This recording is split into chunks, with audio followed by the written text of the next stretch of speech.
Los aeropuertos tienen una forma extraña de igualar a las personas. Allí, en el mismo pasillo, pueden cruzarse una madre con ojeras cargando a su bebé y un ejecutivo con traje de miles de euros hablando en 3 idiomas al mismo tiempo.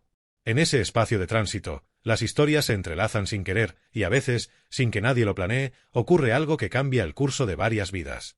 Esa tarde, en la Terminal 5 del Aeropuerto Internacional de Madrid, el destino había elegido un piano abandonado y una niña que no veía el mundo, pero sabía cómo hacerlo sentir. Eran casi las 4 de la tarde cuando llegó el avión privado procedente de Ginebra. El protocolo era claro: la pista se despejaría, el coche entraría directamente, el cliente bajaría por la escalera metálica, subiría al coche sin contacto con pasajeros normales y entraría por la puerta reservada de la zona VIP. Todo debía ser rápido, silencioso, eficiente. Como siempre. El cliente era Héctor Valverde, un magnate conocido no solo por su fortuna sino por su frialdad. Dueño de una cadena de bancos, empresas energéticas y constructoras, Héctor era una figura temida incluso por sus propios socios. Nunca se le conoció una esposa. Nunca se le vio con hijos. Solo se sabía que trabajaba, viajaba, ganaba y despedía sin pestañear.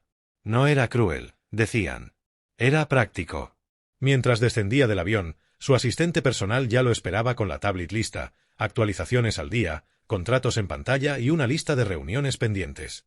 Héctor tomó la tablet sin mirar a nadie, se acomodó las gafas oscuras y entró en la terminal como una sombra elegante y acelerada. En otro punto del aeropuerto, exactamente en la zona pública del vestíbulo principal, una mujer cargaba una mochila raída y un bastón blanco. Caminaba con calma, guiando a su hija de la mano. La niña tenía unos 9 años, piel clara, cabello rizado hasta los hombros y una sonrisa permanente que contrastaba con sus ojos cerrados. No por sueño, sino por naturaleza. Había nacido ciega. Su madre, Miriam, la llevaba al aeropuerto no para volar, sino porque allí había un piano público, uno de esos que se colocan para que los viajeros los toquen. Para ellas, ese lugar era el único espacio donde la niña podía tocar sin que nadie la interrumpiera. Sin tener que pagar. Sin sentirse extraña. ¿Está libre, mamá?, preguntó la niña. Sí, cariño. Puedes tocar, respondió Miriam mientras le limpiaba el sudor de la frente con una servilleta arrugada.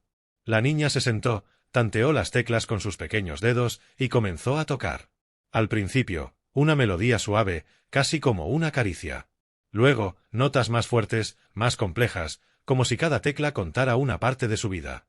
Las personas que pasaban apuradas empezaron a disminuir la velocidad. Algunas se detenían. Otras simplemente giraban el rostro, como hipnotizadas. Héctor Valverde, desde el otro lado de la sala VIP, cerró la tablet. ¿Qué es ese ruido?, preguntó molesto. Un piano público, señor. Puedo pedir que lo apaguen, dijo el asistente. No. No es el piano. Se detuvo un momento. La melodía le resultaba extrañamente familiar. Algo en su interior se tensó, como una cuerda vieja a punto de romperse. Se levantó sin decir nada, dejó su maleta en manos del guardaespaldas y caminó en dirección al sonido. Mientras tanto, la niña tocaba con los ojos cerrados, porque siempre estaban así, y con la cabeza ligeramente inclinada hacia un lado, como si escuchara una orquesta entera que solo ella podía percibir. Su madre estaba a pocos pasos, observando con un orgullo que apenas podía contener. Un hombre se le acercó. ¿Dónde estudió? No estudió. Solo, escucha. Tiene oído absoluto. Aprendió sola. ¿Y por qué no está en un conservatorio? Porque no tengo dinero. Ni papeles. El hombre asintió, bajó la cabeza y se fue en silencio. Como muchos otros. Héctor se detuvo a unos 3 metros. No entendía por qué sus piernas lo habían llevado hasta allí. La música lo incomodaba. No porque fuera fea. Todo lo contrario. Era hermosa. Pero esa belleza tenía un eco. Un eco que removía algo enterrado. La niña terminó la pieza con una nota larga, sostenida, y luego dejó las manos flotando sobre las teclas, como si aún pudiera sentir la vibración en los dedos. ¿Te ha gustado, mamá? Mucho, mi amor. Ha sido precioso. Héctor se acercó un poco más. La miró. La examinó como si fuera una cifra en una hoja de Excel. Entonces ella habló. ¿Se ha acercado alguien, mamá? Sí, dijo Miriam, mirando al hombre de traje oscuro. Un señor elegante. Muy serio. ¿Está muy cerca? Sí. La niña sonrió. ¿Se ha quedado callado? Sí. Ella levantó el rostro y habló al vacío. ¿Le gustó, señor? Héctor tardó en responder. Sí, dijo al fin, con la voz ronca. Tocaste muy bien. Gracias. Mi mamá dice que la música puede hacer llorar a los que ya no sienten. ¿Usted ya no siente? La pregunta cayó como una bomba silenciosa. Algunos que escuchaban contuvieron la respiración. Miriam se llevó una mano a la boca, avergonzada. Lo siento, dijo. Es que a veces dice cosas sin filtro. Pero Héctor no respondió. Miró a la niña durante largos segundos. Luego bajó la cabeza, se giró y se fue. Rápido. Como huyendo. Esa noche, ya en su hotel, no pudo dormir. La melodía seguía allí, en su cabeza, como un recuerdo que se niega a borrarse. Y entonces, como una maldición que vuelve, llegó la imagen de Lucía. Una mujer de su pasado. De otro tiempo. De cuando él era solo un ejecutivo más, antes de tener millones. De cuando creía en cosas que ahora consideraba debilidades. Lucía. Que desapareció sin dar explicaciones. Que una vez le dijo que si seguía por ese camino de frialdad, terminaría solo, rico, pero solo. Lucía, que estaba embarazada. Héctor se levantó de golpe. No.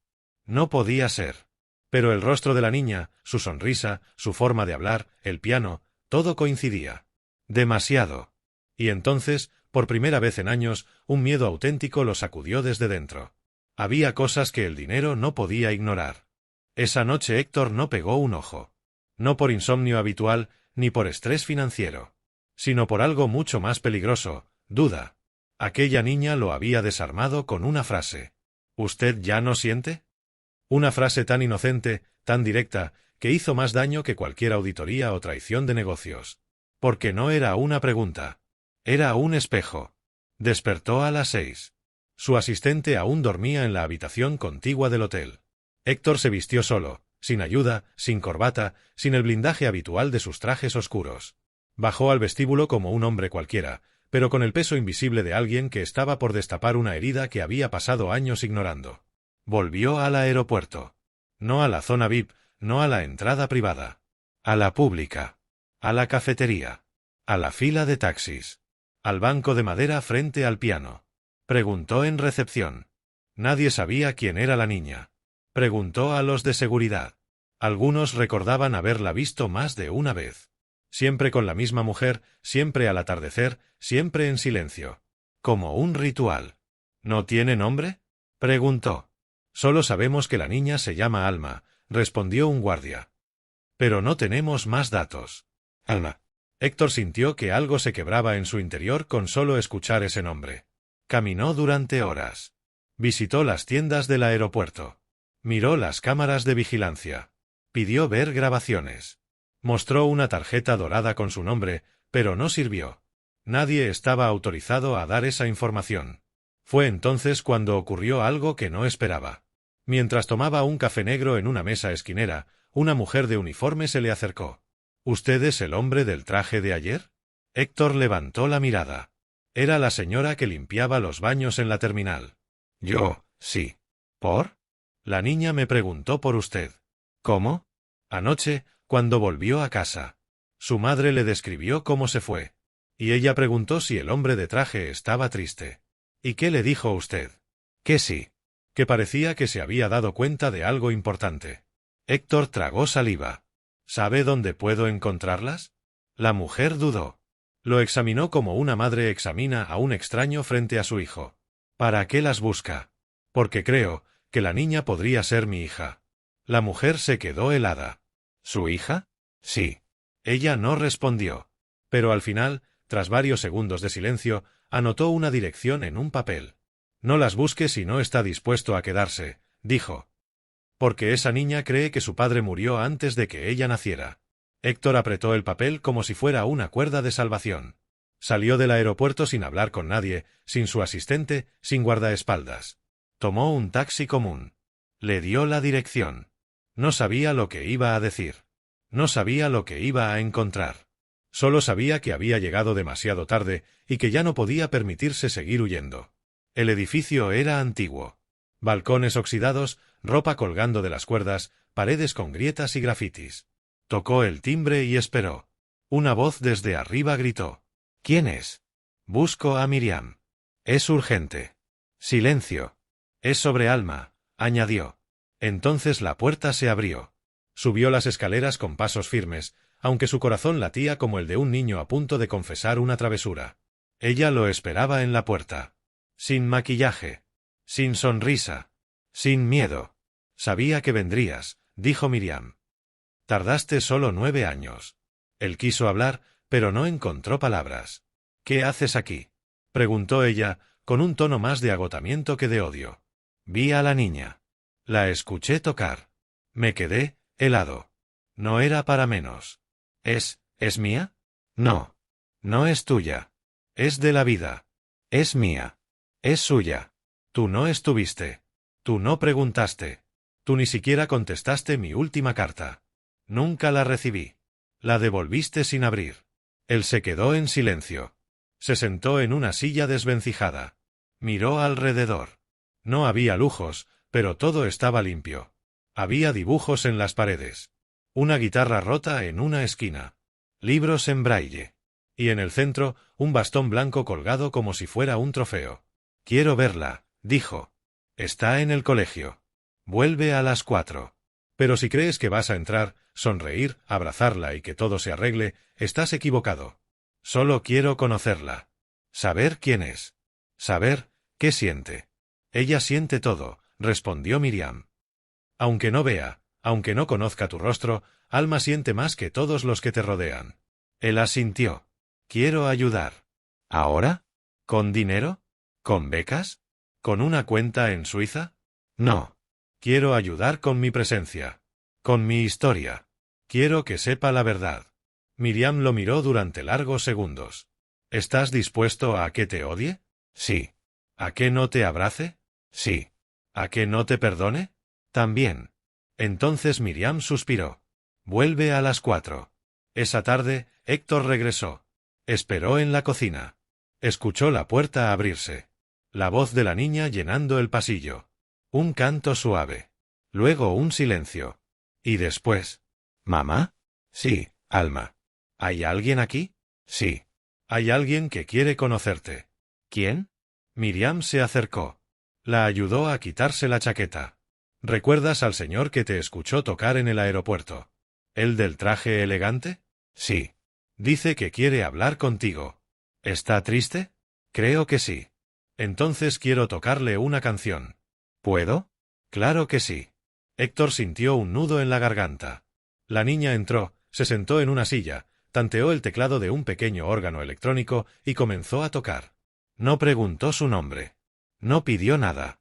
Solo tocó. Y mientras lo hacía, Héctor rompió. Rompió por dentro. Rompió por fuera. Y rompió en lágrimas. Miriam no dijo nada. Solo lo miró. Alma también lo sintió. ¿Estás llorando, señor? Sí, dijo él con voz temblorosa. ¿Mi música duele? No. Tu música cura. Ella sonrió. Entonces no eres de piedra. Mi mamá tenía razón. Y siguió tocando. Los días siguientes no fueron fáciles. Héctor, que había pasado media vida haciendo que todo girara a su alrededor, descubrió lo que era sentir que el mundo seguía su curso sin él. Alma no preguntó mucho más. No hizo grandes escenas. Lo aceptó como a cualquier extraño que llega con respeto. Tocaba para él cuando estaba, pero no porque lo conociera. Tocaba porque así era su forma de comunicarse con el mundo. Héctor intentaba llenar los vacíos con pequeños gestos. Llevaba libros en braille, una grabadora con cuentos, partituras adaptadas. Pero Alma parecía ver más allá de sus intenciones. Cada vez que él se acercaba con un regalo, ella lo recibía con educación, y lo dejaba sobre la mesa sin entusiasmo. Miriam le había advertido. No puedes comprarla. No puedes convencerla con cosas. Ella no necesita un proveedor. Necesita saber si tienes corazón. ¿Y cómo se hace eso? No lo sé. Yo solo sé que a mí me tomó años aprender a no mentirme a mí misma. No le mientas tú ahora a ella. Héctor comenzó a acompañarlas en pequeñas cosas. Las esperaba en la puerta del colegio. Iba al mercado. Ayudaba con los trámites. Pero el silencio entre él y Alma seguía siendo una frontera. Hasta que una tarde, todo cambió. Era sábado.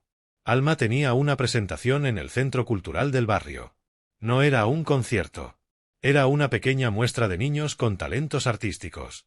Miriam se preparaba con ilusión, ajustándole el vestido, acomodándole el cabello, limpiando el teclado del viejo órgano que llevarían en una carretilla. —¿Puedo ir con ustedes? —preguntó Héctor. Miriam lo miró. —No es tu momento. Ella no quiere que la veas en público. —¿Por qué? —Porque aún no sabe quién eres. Héctor asintió. Bajó la mirada. Pero en lugar de quedarse, decidió hacer algo distinto. Llamó a su asistente por primera vez en semanas. —Necesito que me reserves una hora en el auditorio grande del aeropuerto. El de las exposiciones. Y que pongas un piano de cola en el centro. Esta noche. A las 8.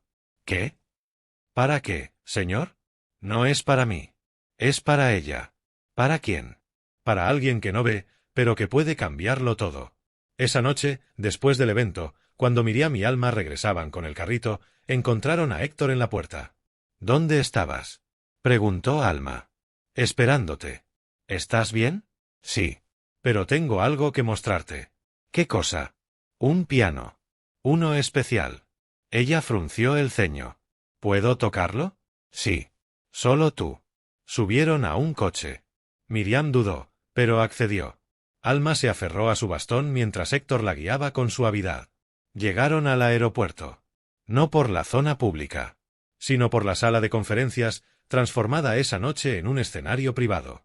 Solo un piano de cola, luces cálidas y un par de sillas al fondo. —¿Dónde estamos? —En un lugar donde todos podrán escucharte sin interrumpirte —dijo él. Alma caminó hasta el piano. Lo tocó con las yemas de los dedos. Sonrió. —Es de cola.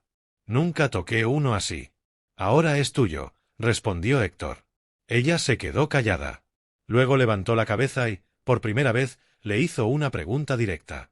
—¿Por qué haces todo esto? —Porque estoy aprendiendo a conocerte. ¿Y tú crees que puedes conocerme con un piano caro? —No. Pero tal vez, si me dejas escucharte, pueda empezar a entenderte. Alma se sentó, respiró hondo y comenzó a tocar. Esta vez no fue una melodía conocida. Era una improvisación. Una mezcla de recuerdos, emociones y preguntas sin respuestas. Miriam lloraba en silencio en el fondo. Héctor tenía las manos temblorosas. Cuando terminó, Alma se quedó en silencio. ¿Sabes qué pensé mientras tocaba? ¿Qué? Que el piano es como las personas. Si lo tocas con fuerza, suena violento. Si lo tocas con miedo, apenas vibra. Pero si lo escuchas antes de tocarlo, entonces canta. ¿Tú crees que yo puedo aprender a tocar el piano? No lo sé. Pero puedes aprender a escuchar. ¿A ti? A todos. Héctor sintió que el suelo se le deshacía bajo los pies. Quiso hablar. Decirlo todo. Confesar quién era. Pero en ese momento, Miriam se acercó.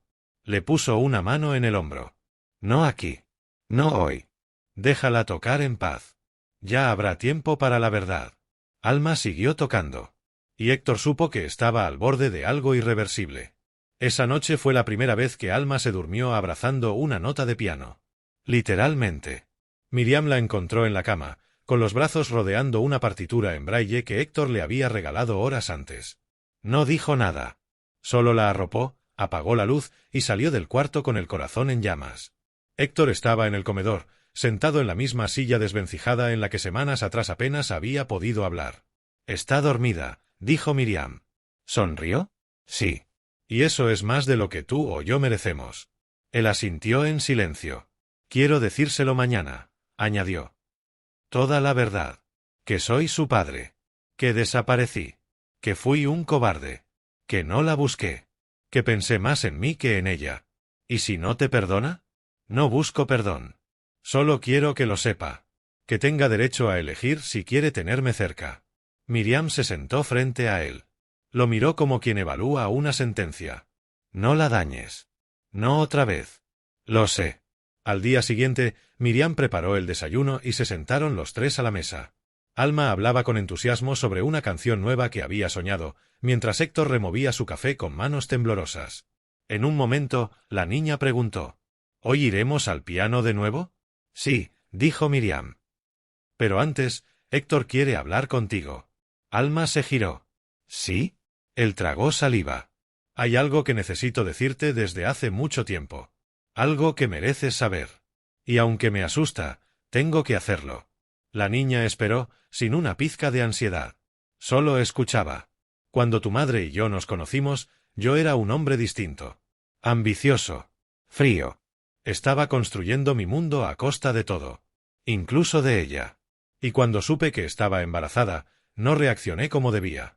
No estuve. No llamé. No ayudé. Me fui. Y hoy, después de todos estos años, quiero que sepas que me arrepiento de cada uno de esos días en los que no estuve. Porque tú eres mi hija, Alma. La niña no dijo nada. Miriam la miraba con los ojos rojos, conteniendo la respiración. ¿Eres mi papá?, preguntó Alma en voz baja. Sí. Y entiendo si no quieres que lo sea. Pero no podía seguir callando. Te lo debía. Ella bajó la cabeza. Tocó el borde de la mesa. Luego se levantó sin decir nada y se fue al cuarto. Cerró la puerta. Miriam no lo miró. No lo consoló. Solo se quedó sentada, inmóvil. Media hora después, la puerta se abrió. Alma salió con su bastón, su partitura y el ceño fruncido. «Vamos al aeropuerto», dijo. «¿Estás bien?», preguntó Miriam. «Quiero tocar». «¿Quieres que él venga?». Alma dudó. «Sí. Quiero que escuche. Pero no por él. Por mí». Fueron en silencio. El mismo piano público. La misma terminal. Pero esta vez, sin prisa. Alma se sentó, puso la partitura sobre el atril y respiró hondo. Antes de tocar, dijo algo que paralizó a todos los presentes. «Esta canción es para alguien que no estuvo cuando nací, ni cuando aprendí a caminar, ni cuando dejé de ver, pero que hoy está aquí. No sé si lo perdono. Pero quiero que me escuche. Porque esta soy yo. Y esta es mi historia». Y empezó a tocar. No una melodía triste. No un lamento. Sino una pieza valiente. Con fuerza. Con quiebres. Con armonías inesperadas. Como la vida misma. El sonido llenó la terminal. Los viajeros se detenían. Algunos grababan. Otros lloraban. Miriam tenía las manos en el rostro. Héctor, de pie, en silencio, con los ojos llenos, no pudo más. Y lloró. Como nunca antes en su vida. Cuando la canción terminó, el silencio fue absoluto. Hasta que alguien comenzó a aplaudir. Luego todos. Un aplauso largo. Honesto. Profundo. Alma no sonreía. Solo levantó la cabeza y dijo: «Gracias por venir, papá». No hubo abrazo. No hubo escena perfecta. Pero esa palabra, dicha con respeto y sin rencor, fue todo lo que Héctor necesitaba. Y más. Semanas después, Alma recibió una beca musical.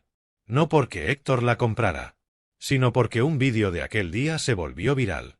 Millones de personas escucharon su música. Supieron su historia. Y alguien escribió: «El mundo no necesita más poderosos. Necesita más niñas como ella, capaces de hacer llorar al poder con una sola nota». Hoy, Alma da conciertos en auditorios que jamás soñó pisar. Miriam sonríe desde la primera fila. Y Héctor. Héctor se sienta en silencio, entre el público, con una taza de café frío y un nudo permanente en la garganta.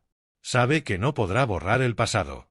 Pero también sabe que cada vez que ella toca, está escribiendo un futuro diferente. Uno donde su música no solo guía, también perdona. Y así, en un aeropuerto cualquiera, con un piano olvidado, una niña ciega cambió para siempre la vida de un hombre que creía tenerlo todo. Porque a veces, lo único que se necesita para ver es aprender a escuchar.